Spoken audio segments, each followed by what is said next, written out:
Hello everyone, myself Sumit Kumar Srivastav, and today we are going to discuss about moment of a force. So moment of a force is nothing but a rotating tendency of a force about a point, that is turning effect or rotating tendency of a force acting on a body about a axis or a point. So to understand it more clearly, let's take an example. Suppose this is wall and the door is hinged from this side. Now if you want to open this door, what will you do? You will pull from this side.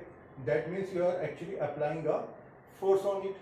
So by applying a force on it, you are actually producing a turning effect, and this turning effect is known as moment. So formula for moment is given by m is equal to force into perpendicular distance. This is the formula. Now if you want to write a dimensional formula for it, you can also write for force mass into acceleration into perpendicular distance. This is length L. So for mass it is capital M. For acceleration it is LT minus 2, and for length it is L. So overall you can write ML2 T minus 2. This is the dimensional formula for moment.